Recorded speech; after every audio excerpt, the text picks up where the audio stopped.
나에게 가장 중요한 가치 5가지를 여러분 노트 가운데 한번 적어보시기 바랍니다. 내가 내 자녀에게 물려주고 싶은 5가지의 가치라고 생각해 보면 됩니다. 소연이에게, 제이에게 남겨주고 싶은 5가지의 가치. 5가지 중에 한 가지는 빼도 괜찮다라고 하는 것 지어보시기 바랍니다.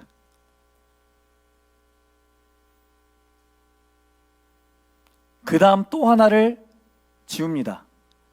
5가지 중에 2가지를 지우는 거예요. 그 다음 이 3가지 중에 또 하나를 제합니다.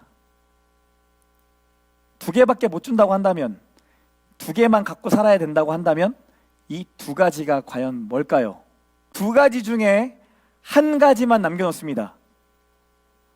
여러분에게 하나님이 이 종말의 때를 살아갈 때, 이 마지막 때라고 하는 성경에서 마지막 때 다 없애고 이 한 가지만 주신대요. 이 한 가지만 붙잡고 만약에 살아가야 된다고 한다면 그 한 가지는 뭘까요? 여러분이 가지고 있는 이 5가지의 가치가 마지막 정말 내가 한 가지만 줄 수 있다고 한다면 뭐를 남기게 될지, 실제로 여러분이 가지고 있는 이 가치가 우리 삶 모든 영역에 자연스럽게 스며들어 있고 자연스럽게 나오게 됩니다. 저도 5가지를 적었는데요. 건강, 2번째 돈, 이런저런 돈에 대한 걱정이 매일매일 있죠. 3번째 명예, 저는 명예가 정말 중요한 사람입니다. 목사가 될 때는 사실 돈을 포기했고 명예를 추구했던 사람이에요. 명예가 나를 통하여 하나님이 드러내는 이 명예가 얼마나 중요한지를 참 많이 고민했습니다. 4번째는 사랑이에요. 뭐니 해도 사랑의 관계를 느끼고 살아간다는 게 얼마나 행복한지 모르겠어요. 마지막 5번째, 저는 선이라는 게 참 중요하더라고요. 누군가에게 선을 베풀고 살고 선을 경험하고 사는 이 선이라는 가치가 저에게 너무 중요해요. 제가 하나씩 지워갈 때 첫 번째로 지웠던 게 명예였어요. 2번째로 지웠던 건 돈입니다. 3번째는 선이었고, 4번째는 건강이었고, 5번째는 사랑이었어요. 목사인데 뭐가 없어요? 예배가 없고, 목사인데 하나님과의 관계가 없죠. 저한테는 사랑에 다 들어가 있는 거예요. 여러분 주변에 이런 의문을 갖게 하는 사람 있지 않습니까? 왜 그런 짓을 하고 살아가는가? 왜 저 사람은 저런 일을 하고 살아갈까? 라는 의문을 주는 사람들 있지 않으세요? 왜? 우리는 이웃을 그렇게까지 사랑하지 않는데 어떤 이웃을 보면서 자신의 시간과 물질과 삶을 다 쏟아붓는 그런 사람들을 보게 돼요. 심지어 자기가 가지고 있는 전 재산을 다 쏟아 바치면서 그런 일들을 하는 경우를 보게 되더라고요. 왜 그런 일들, 왜 그런 짓을 하는가 의문이 들게 하는 사람이 있더라는 거예요. 오늘 본문에도 왜 그런 짓까지 하나 라는 생각이 드는 사람들이 나옵니다. 먼저는 대제사장들과 서기관들이에요. 1절 상반절, 1절 한번 같이 읽겠습니다. 상반절에 보니까 이틀이 지나면 유월절과 무교절이래요. 우리에게 설날이 너무나 중요한 것처럼 유대인들에게 유월절은 3대 절기 중에 하나, 너무나 중요하게 여기는 절기입니다. 유월절은 하나님이 애굽, 즉 이집트에서부터 이스라엘을 구원해 주셨던 그 역사적 사건을 기억하면서 기념하는 날이에요. 내가 하나님의 백성으로 선택받아 내가 구원받았다라는 징표를 기억하면서 드려지는 예배가 유월절 제사입니다.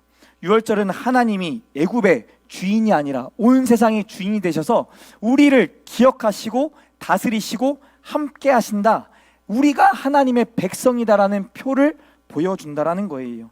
애굽, 즉 이집트는 결박과 멸망의 자리였습니다. 그 자리에서 유월절 어린 양을 죽여 그 피로 문 지방 문 틈에 피를 바르고 나면 하나님의 천사가, 여호와의 사자가 심판하지 않고 건너뛰었던, 살려주셨던 구원의 날이에요. 이어서 드려지는 무교절은 이스라엘이 급하게 이집트로부터 나올 수밖에 없었잖아요. 뭔가를 들고 나왔던 것이 아니라 급하게 이집트를 탈출해 나오는 과정 위에 아무것도 가지고 나오지 않았지, 그것을 기억하는 날.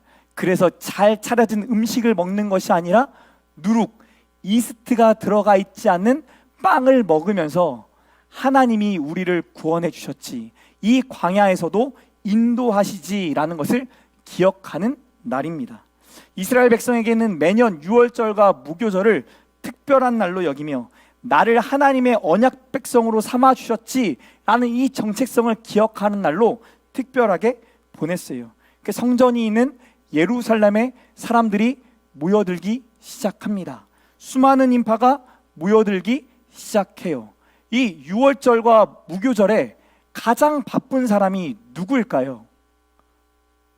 여러분, 추석을 보낼 때 추석에 가장 바쁜 사람이 누구죠? 우리나라는 안타깝게도 누구예요?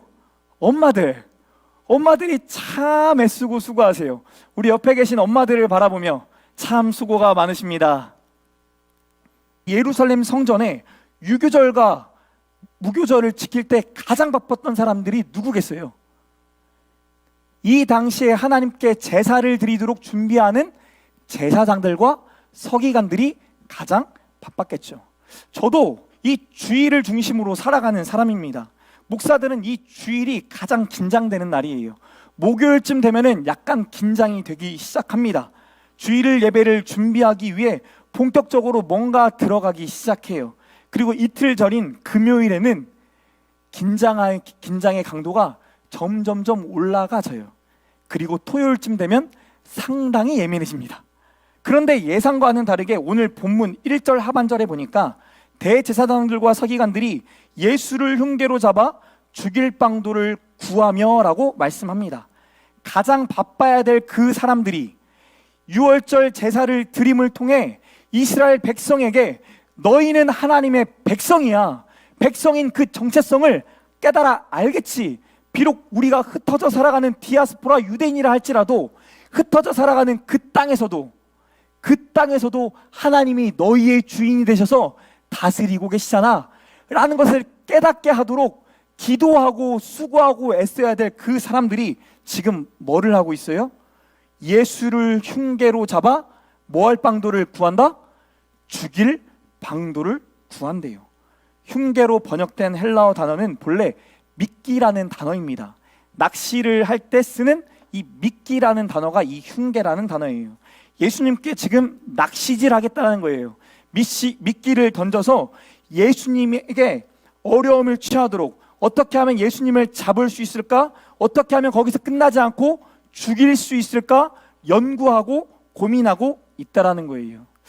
여러분 한번 생각해 보십시오. 사람을 죽이고 싶다라는 생각이 드는 것, 여러분 살아가면서 그런 생각 들었던 적 있습니까? 나 진짜 사람을 죽이고 싶다, 저 사람은 정말 있으면 안 된다 라는 생각이 들었던 적 있으세요? 혼내주고 싶다, 깨닫게 해주고 싶다 라는 생각은 우리가 쉽게 합니다. 저 사람 저렇게 얄미운 짓 하는데 길 가다가 넘어졌으면 좋겠네, 좀 혼났으면 좋겠네, 정신 차렸으면 좋겠네 라는 생각이 들 때도 있잖아요. 그런데 사람을 죽이고 싶다, 이 마음을 갖는 게 쉽습니까? 어려운데요, 이 마음이 찾아올 수도 있다라는 거예요. 생각하면 안 되는데 생각이 된다라는 거예요. 죄가 참 무섭습니다. 처음에는 미웠는데 나중에는 상상하지 못할 일까지 상상하게 만드는 게 뭐예요? 죄예요. 어느 순간 천국은 사라지고 지옥에서 살아가기 시작합니다. 그런데 정작 본인은 지옥에 살고 있는지도 모르고 살아가요. 우리가 쉽게 관계 가운데 경험하죠. 나에게 잘해주고 나에게 선을 베풀었던 사람도 어느 순간 상처가 되는 말 한마디 때문에 그게 마음에 남아 6개월이 되고 1년이 되고 관계를 회복할 수 없는 지경에 이를 때도 있더라는 거예요. 여러분의 가정은 안녕하십니까? 여러분의 직장은 안녕하십니까? 여러분 추석을 보내면서 진짜 하나님의 나라를 경험하고 천국이 여러분의 가정 가운데 이루어지신 것을 경험하셨습니까? 아니면 추석 이후에 원망과 시비와 불편으로 가정이 지옥 같고 지금 이 자리에서 이 설교를 듣는 것이 그렇게 곤욕스럽지는 않으십니까? 오늘 말씀 위에 하나님의 평강이 저와 여러분 가운데 있기를 소망합니다.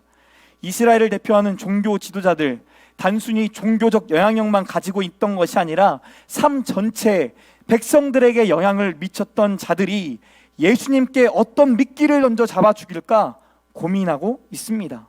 왜 이런 짓까지 하게 될까? 이런 생각까지 하게 될까? 질문하게 되죠. 그러던 그들이 내린 결론을 2절에 말합니다. 2절 말씀 함께 읽겠습니다. 시작.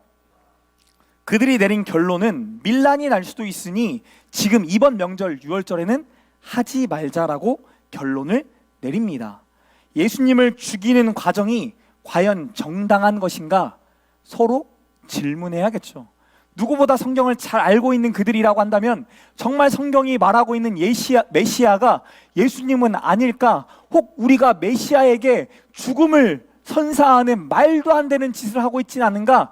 질문해야 하는데 그들이 고려하는 것은 밀란의 가능성이라는 거예요.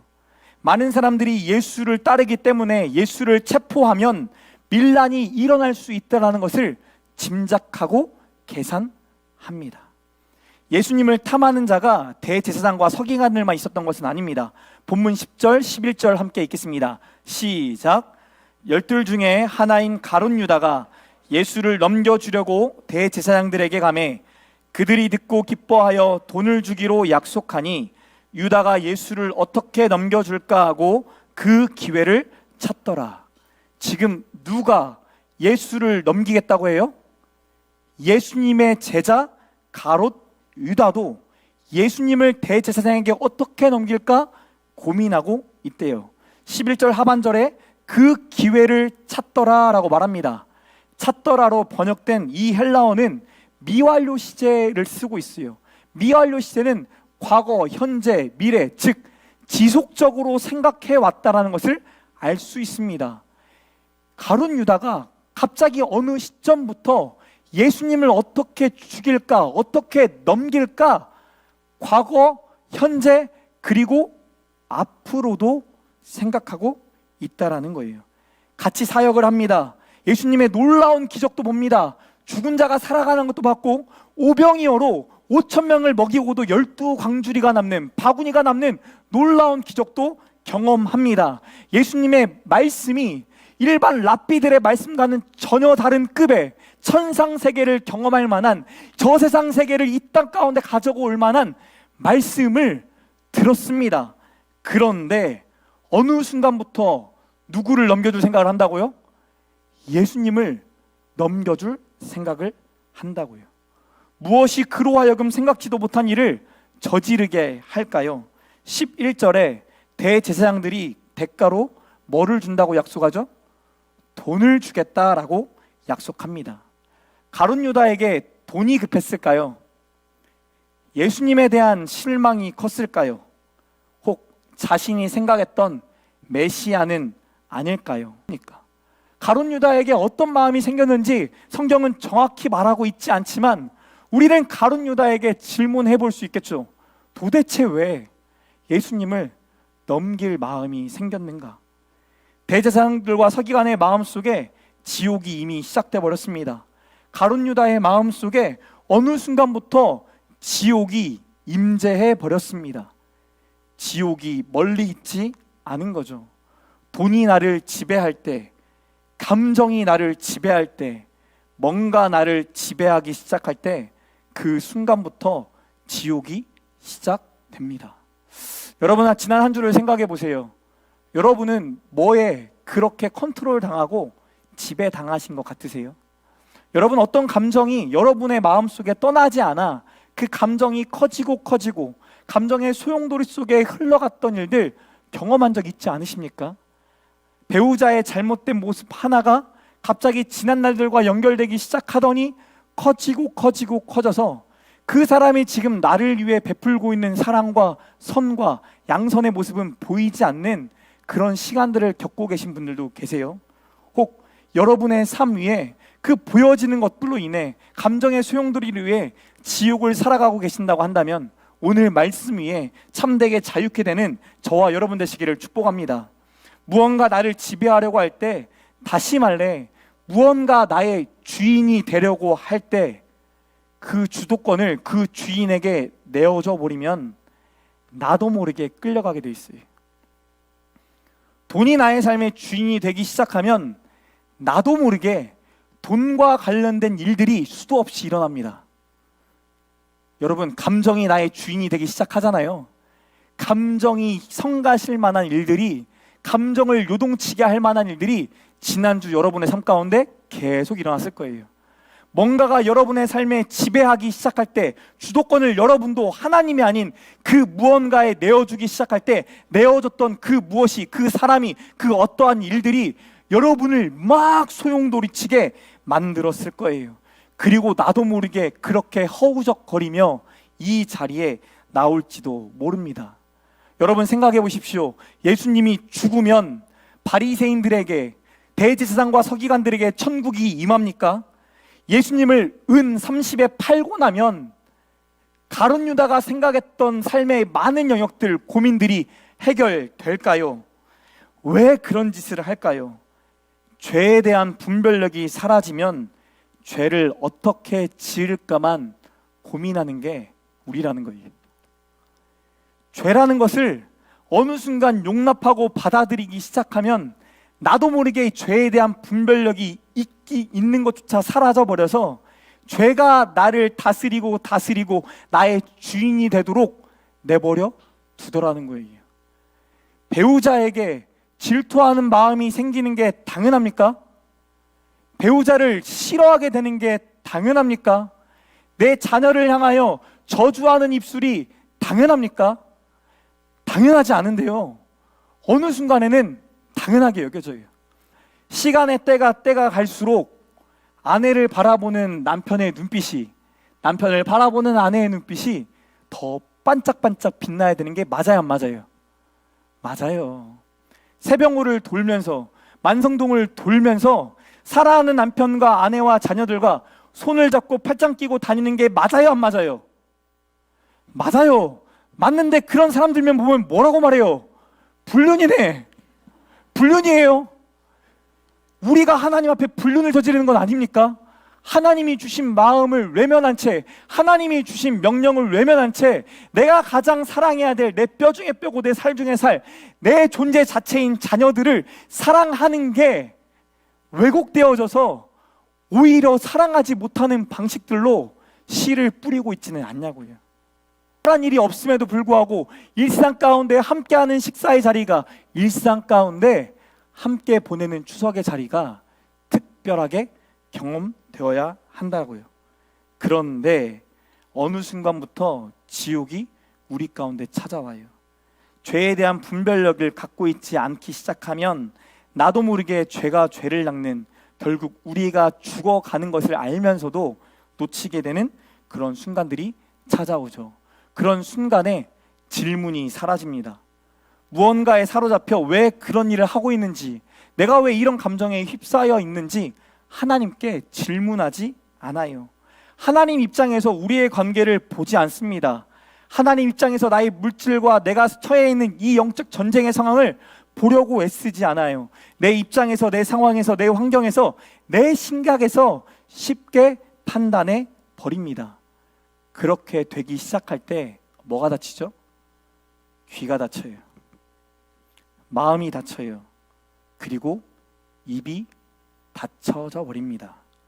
오늘 여러분 찬양하면서 전쟁은 하나님께 속한 것이니 내가 하나님께 속했다라는 이 찬양의 고백이 정말 믿음으로 고백되십니까? 여러분의 일상에 살면서 이 죄의 영역 때문에 하나님의 말씀이 안 들리는 그 시간들 경험해 보셨잖아요. 답답한 마음, 내 마음은 이게 아닌데 이 반대의 마음으로 표현될 때, 그렇게 우리의 가정과 우리의 삶이 무너져가는 시간들을 경험할 때, 도저히 어떻게 해결되지 않는 상황 속에 하나님, 내가 어떻게 해야 될지도 모르겠습니다라는, 그리고 더 나아가 하나님을 원망했던 지난 날들도 있잖아요. 오늘 본문은 예수님을 잡으려는 대제사장들과 서기관들, 그리고 예수님을 넘기려는 가룟 유다 사이에 한 여인을 우리에게 소개합니다. 우리는 그 여인에게도 이런 질문이 생길 겁니다. 왜 그런 짓을 할까? 3절에 예수께서 베다니 나병 환자 시몬의 집에서 식사하실 때 일어난 일이라고 합니다. 한 여자가 매우 값진 향유, 곧 향수를 가지고 옵니다. 이 향수, 순전한 나드 한 옥합이라고 표현하죠. 나드는 당시에 인도로부터 수출된 값비싼 향유라고 합니다. 얼마나 비쌌던지 그 값어치가 자그마치 5절에 300데나리온 이상에 팔 수도 있었을 거다라고 얘기합니다. 1데나리온은 노동자 하루의 임금값이에요. 약 10만 원이라고 계산했을 때 300데나리온은 3천만 원의 값어치입니다.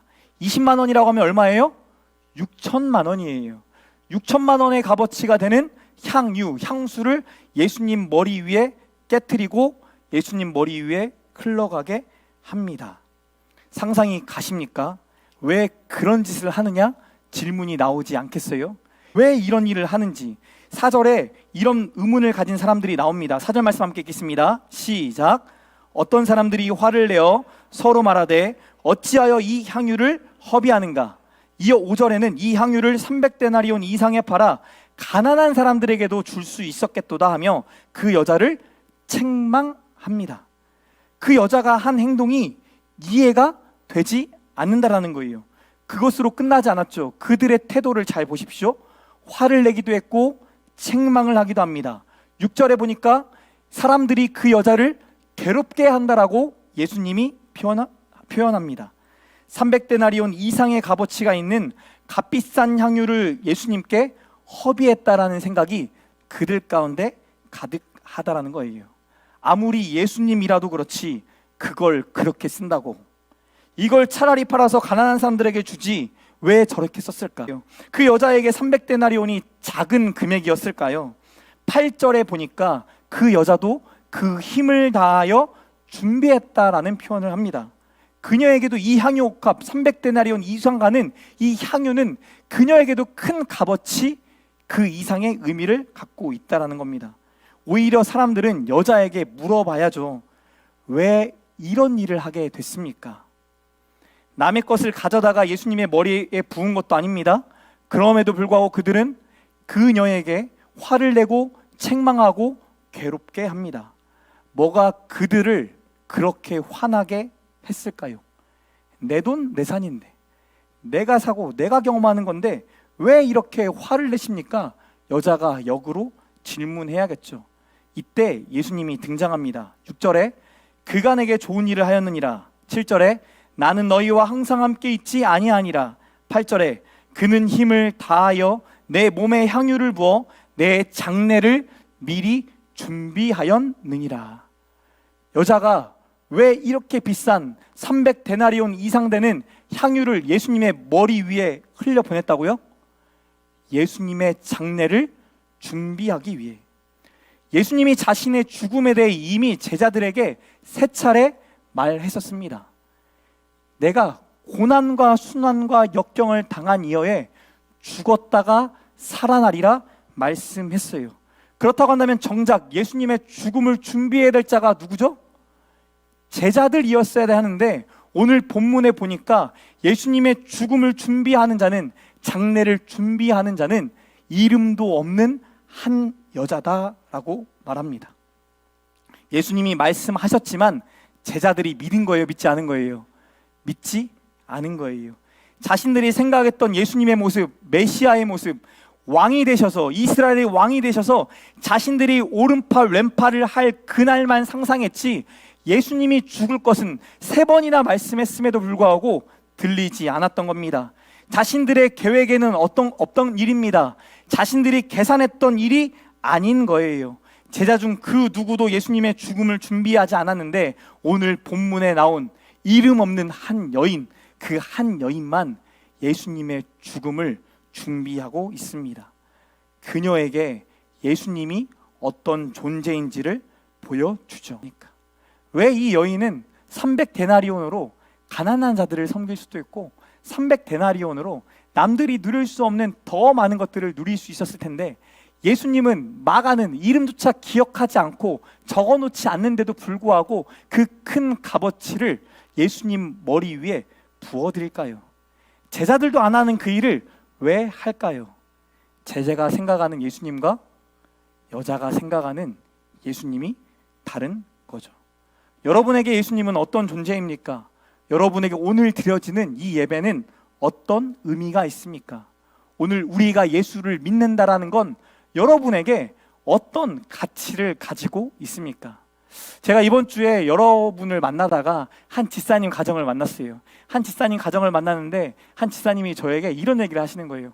목사님, 이번 주에 참 하나님의 신비한 일들을 경험했습니다. 하나님이 함께 하심을 경험하게 돼요 라고 하면서 이런 얘기를 하는 거예요. 원래는 평상시 같으면 평상시 아내를 출근시키고 직장에 가서 뭐를 펴요? 노트북이 아니라 성경책을 펴고 성경을 읽고 기도하는 삶의 루틴이 있다고 합니다. 그 삶의 루틴을 가지고 살아가는데 전날에 어떤 이슈가 하나 터진 거예요. 꼭 아침 일찍 가서 그 사람에게 전화를 해야 자기가 큰 건을 받을 수 있는 좋은 기회가 있는 겁니다. 그래서 아침부터 아내 집사님에게 서두르라고 막 합니다. 재촉해요. 재촉해가지고 데려다 주고 왔어요. 왔더니 책상 앞에 뭐가 있어요? 노트북이 있어요? 성경책이 있어요? 여전히 성경책이 있죠. 그럼 성경책이 있었으니까 어떻게 해야 돼요? 성경책을 봐야 돼요? 전화를 해야 돼요? 성경책과 노트북 중에, 전화 중에 뭘 먼저 집어들겠습니까? 저 같아도 전화기 들 거예요. 전화기를 들었다고 해요. 전화기를 들고 전화하려고 알아보던 순간에 찝찝하더래요. 뭐가 찝찝해요? 그동안 매일 루틴으로 삼았던 하나님과 교제했던 그 시간을 훌쩍 까먹고 지나갔던 자신이 꺼림칙하더라는 거예요. 그래서 어떻게 해요? 어떻게 할 것 같아요, 선생님? 성경책을 다시 가져와요? 이승민 선생님, 그래야 될까요?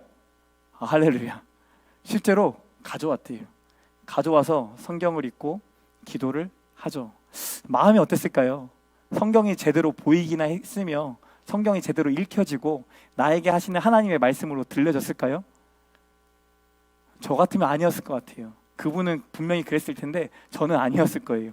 빨리 끝내자. 빨리 끝내고 빨리 전화하자. 그렇게 말씀을 보고 기도하는데 어느 순간 12시가 됐다고 합니다. 그럼 어떻게 된 거예요? 끝난 거죠. 끝났을 일이에요. 그래서 끝났겠거니 하고 그분에게 문자 메시지를 보냅니다. 혹시 통화가 가능하십니까? 할렐루야. 그분에게 전화가 와요. 전화가 와서 하시는 말씀이 오전에 자기가 긴급한 회의가 있어서 그 긴급한 회의를 하는데 너무나 많은 분들이 자기한테 연락을 주고 문자를 줘서 자기가 너무 불편했다, 힘들었다. 회의가 끝나자마자 나왔는데 문자가 왔다. 그래서 당신에게 전화를 했다. 할렐루야. 땄을까요? 안 땄을까요? 나중에 물어보세요. 하나님 앞에 뭘 드린 거예요?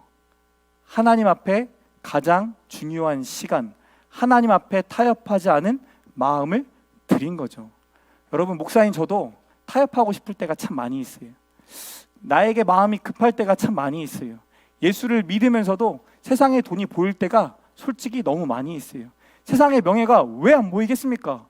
여러분, 추석에 가가지고 친척들이 잘 됐다는 이야기 들었을 때 배가 아파요, 안 아파요? 너무 좋아요? 그들이 정말 잘 됐대. 땅을 샀대. 승진했대. 나는 오히려 강등당하고 나는 오히려 면책을 당하고 때로는 겪지 않으면 좋은데 그런 일을 겪었는데 근데 오히려 우리 친척들은 더 좋은 일을 겪어요. 내 주변에 있는 사람들은 더 좋은 일들을 겪어요. 내가 상상했던 일들이 오히려 그들에게 일어나요. 그럼 여러분, 마음이 너무 좋아요? 안 좋아요. 마음이 상당히 불편해져요. 상당히 마음이 어려워져요. 왜? 비교하니까. 그런데 그 와중에도 내가 하나님 앞에 마음을 드리고 그 와중에도 내가 하나님의 뜻이 무엇인지를 물어보는 것 쉽습니까? 어렵습니까? 어렵죠. 근데 오늘 이 여인은 그동안 예수님이 하셨던 말씀을 기억하며 예수님의 장례를 준비해요. 예수님을 그만큼 사랑하니까, 그만큼 생각하니까. 9절에 내가 진실로 너희에게 이르노니 온 천하에 어디서든지 복음이 전파되는 곳에서 이 여자가 행한 일도 말하여 그를 기억하리라 하시니라. 누가 기억하신대요? 예수님도 기억하신대요.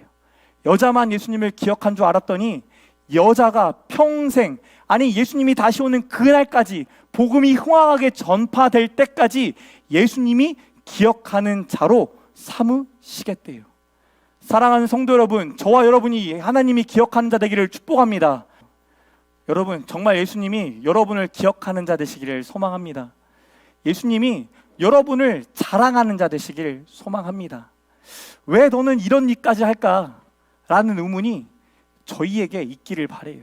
세상에서 그동안 우리 예수 믿는 자들에게 손가락질했어요. 너희는 왜 이런 짓거리를 하냐? 너희는 왜 이런 짓거리를 하냐?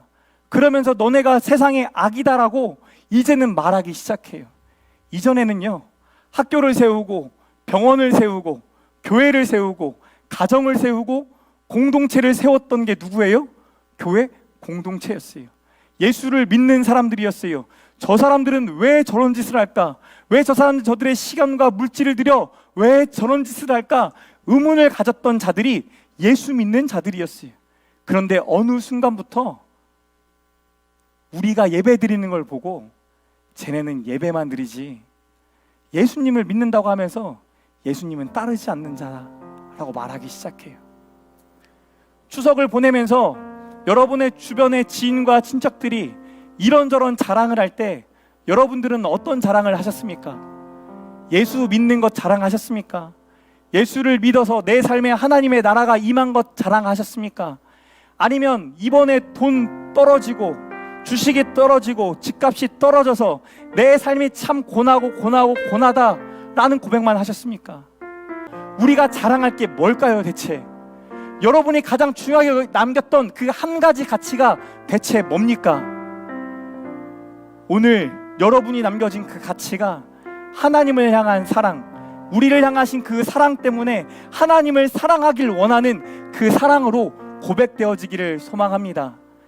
예수님께 향유옥합을 깨뜨렸던 그 여인은 어느 순간에 예수의 사랑을 경험한 자예요. 그래서 이해할 수 없는 말도 안 되는 짓, 그 일을 행합니다. 그리고 예수님도 그 자를 기억하기 원하신대요. 저와 여러분이 한번 결단해 봤으면 좋겠어요. 내가 우리 가정이 하나님 나라가 되기 위하여 어떤 짓까지 해야 될까? 하나님의 백성으로 살아가기 위해 하나님이 주신 말씀을 어떻게까지 순종해야 될까? 여러분, 이전에 우리가 주일 성수하는 거 너무 당연하지 않았습니까? 11조 하는 거 너무나 당연하지 않았어요? 근데 어느 순간에서부턴가 우리가 그렇게 하는 자들, 니네는 종교인이야, 저렇게 썩어져가는 교회를 바라보고 왜 그런 짓거리를 해? 라고 말하지만 과부의 두렙돈 때 봤던 것처럼 그런 정치 상황과 그런 무너져가는 종교 문화 속에서도 하나님 앞에 구별되어 자신의 전 재산이었던 그 작고 작은 두렙돈을 하나님께 드렸던 하나 과부 여인이 있었어요. 오늘 본문에도 300데나리온이 된 정말 인간적으로는 이해할 수 없는 큰 돈을 하나님께 드리는 큰 물질로 예수의 장례를 준비하는 하나님의 백성이 있어요. 여러분, 저와 여러분이 기억될 자 되기를 소망합니다. 하나님이 저와 여러분을 기억하는 자 되기를 원해요. 너가 나를 위해 이렇게까지도 했구나. 너가 너의 가정을 하나님 나라 세우기 위해 너의 자존심도 내려놓고 너의 욕심도 내려놓고 너의 권위도 내려놓고 오직 말씀으로 세우고자 애썼구나. 여러분, 자녀들의 무너짐을 보고 원망이 되고 한탄이 되고 눈물만 흘리십니까? 아니요. 거기에 더 나아가 그들을 얼마나 사랑하시는 자가 하나님이신지를 묵상하셔야 돼요. 내가 그들을 사랑하기 전에 그들을 태초 전부터 준비하시고 예비하셔서 그들을 얼마나 사랑하셨는지를 묵상하기 시작하면 기다려지기 시작해요. 인내가 되어지고 지지가 되어지고 응원하기 시작하고 하나님이 하실 일이 기대되어지기 시작하는 줄 믿으시기 바랍니다. 그래서 우리가 상상할 수 없는, 세상이 상상할 수 없는 그러한 짓까지도 하는 거, 예수님이 기억하겠다 말하는 그런 자들이 저와 여러분이 될 줄 믿습니다. 그 믿음을 가지고 같이 찬양할게요. 하나님, 내가 예배자입니다. 하나님의 사랑을 모르고 살아가는 예배자이지만 하나님 일상의 삶 속에 말씀 가운데 하나님의 사랑을 더 깊이 깨달아 알게 해 주시옵소서. 그리고 더 나아가 내가 그것까지도 할 수 있는 자, 세상이 말하지 않는 그것까지도 감당할 자로 나를 사용해 달라는 믿음으로 같이 찬양하시겠습니다.